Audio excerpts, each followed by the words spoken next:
Hi everyone, I hope you're all doing really well. Welcome back to my channel. Today's video is all about diet and hopefully it'll just be 5 tips on how to maintain it.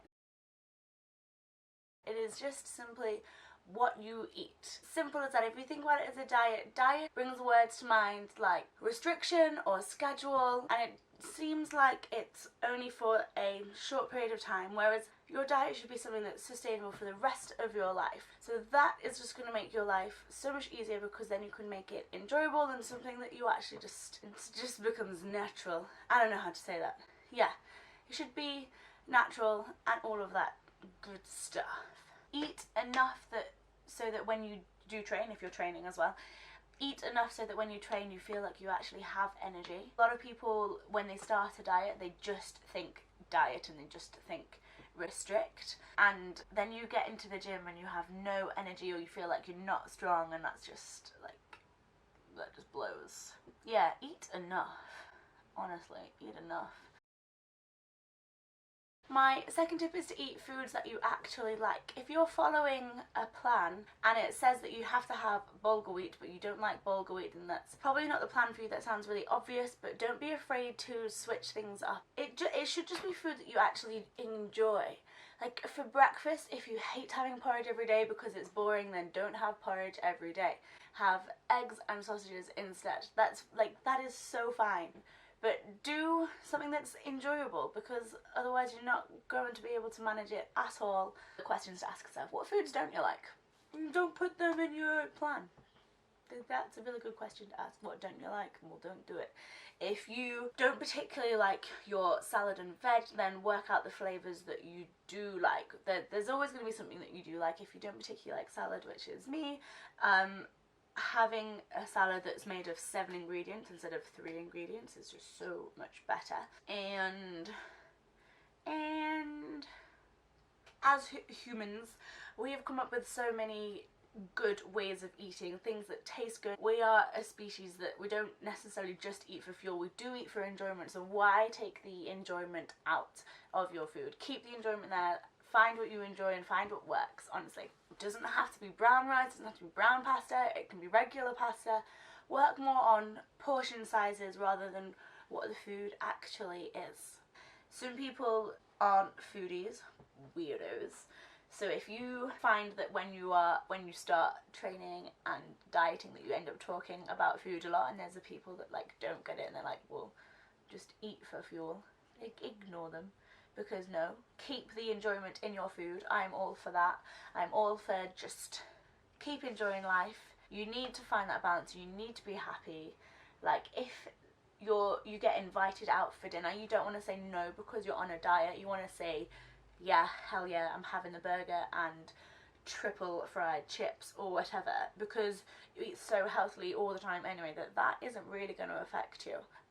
But if every plateful of food that you have is full and colourful, at least half of it being like bulk made from salad or veg or fruit or whatever, then you're gonna feel fantastic after every meal. There's a really big question, or sort of debate I suppose, that some people say you should eat little and often, some people like to just have 3 meals a day, and there is no right or wrong answer. It's whatever that you're going to be able to do that's going to leave you satisfied. I like eating, so I quite like eating a lot of meals a day, but the same at the weekends, I'm not going to fit 5 or 7 meals in because I'm not up as early and I don't finish work as late or whatever. So you have to fit it around your life and make sure that you actually like it. Some people don't like doing the lots of small meals a day because then they never get that full feeling and they like feeling full. So you really just have to make that your thing. Do you, honestly, you do you.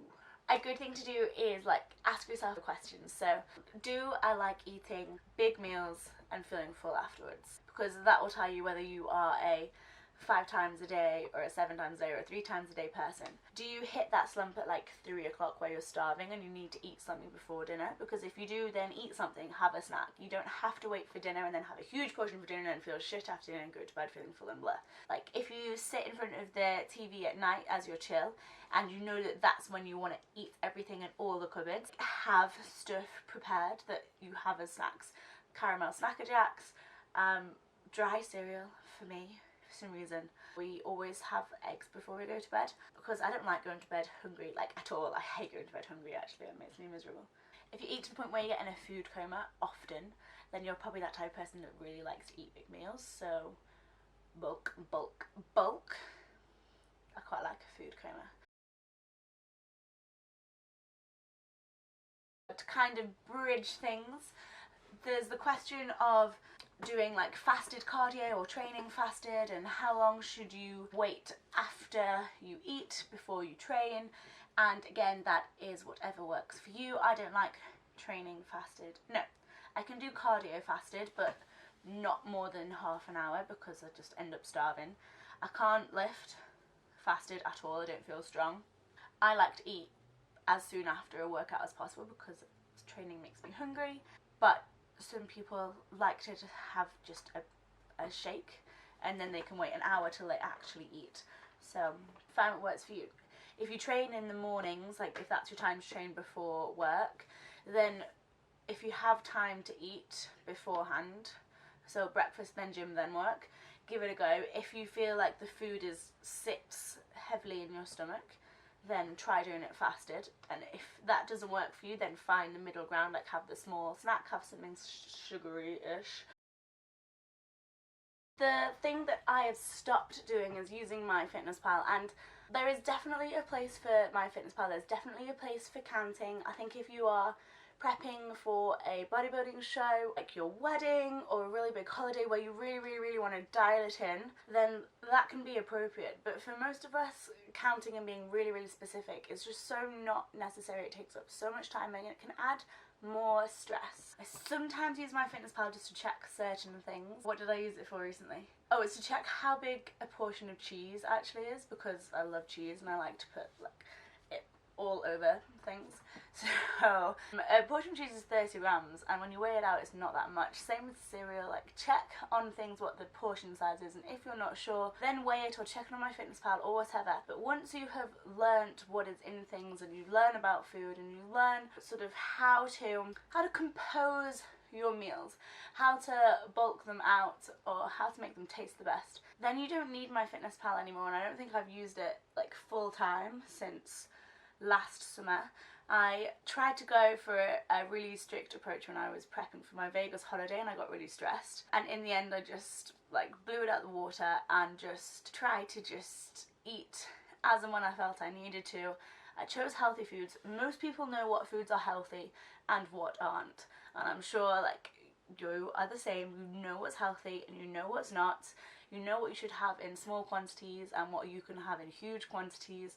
If you don't, huge quantities. Fruit, veg, salad, lean meat, fish, eggs, all of that kind of stuff. Pretty much have as much of that as you want. If you're not having loads of processed stuff, then you're not getting that much fat from other places.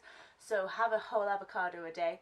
It's my new thing. An avocado a day keeps the doctor away, so I'm having a whole avocado every day, and eggs every night. That's what I have, eggs and avocado. Every night I have that sort of after dinner or on top of dinner, just to make dinner like bigger and more satisfying for me. The other thing with counting is it's just the pressure. Did I say that already? You want to have lots and lots of the low calorie density foods, the high nutrient dense foods, so your veg and your salad and blah blah blah, and then add the little things that taste nice up, adding like a spoonful of pesto into your salads or into your pasta and chicken and broccoli mixture. It's so good.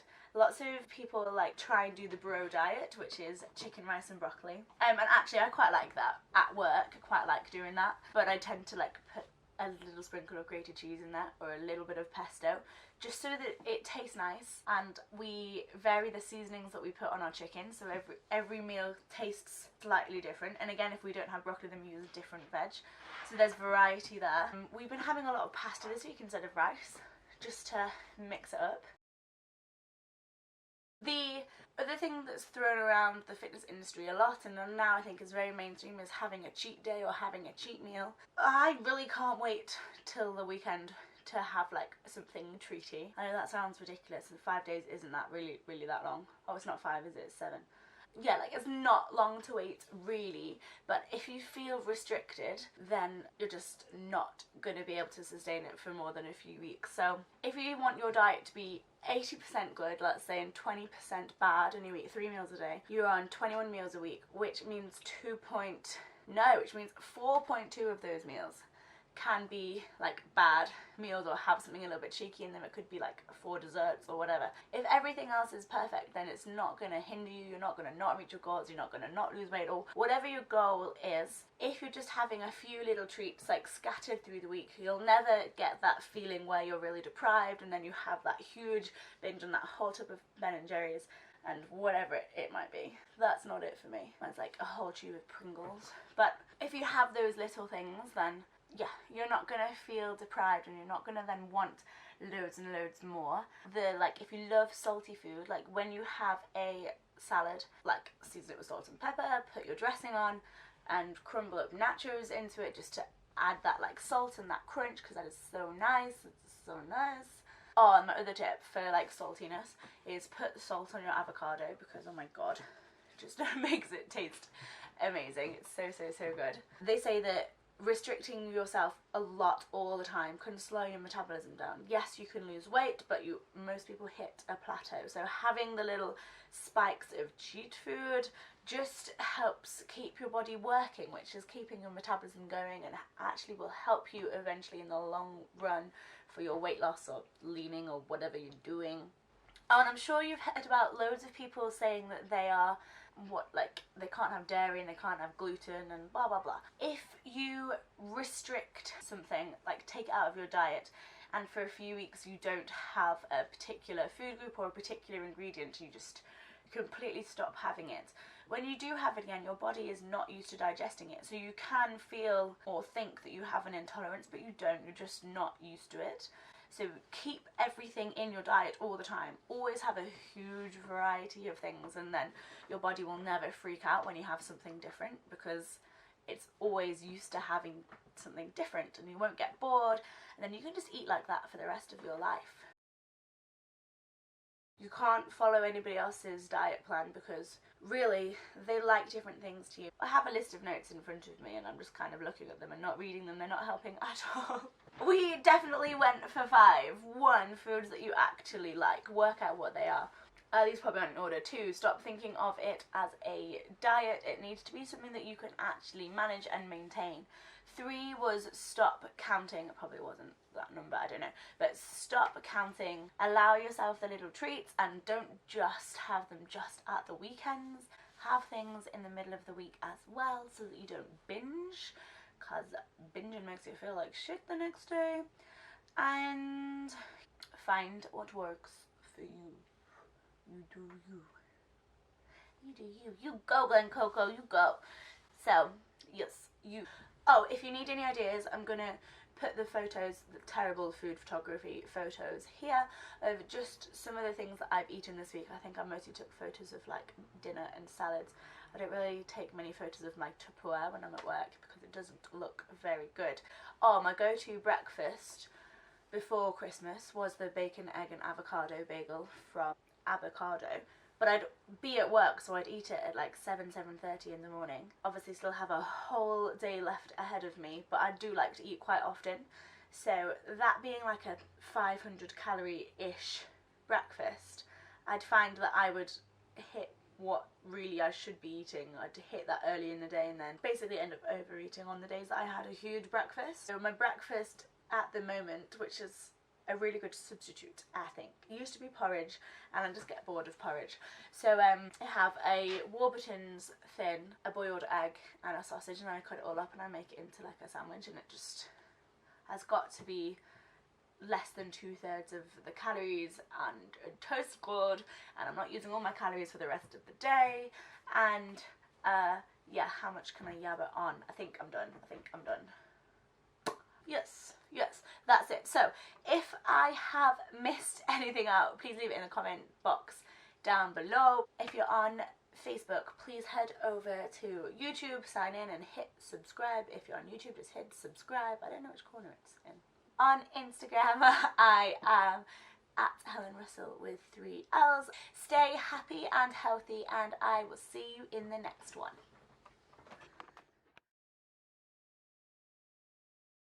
Yeah, if you find that if you eat to the point where you bleh,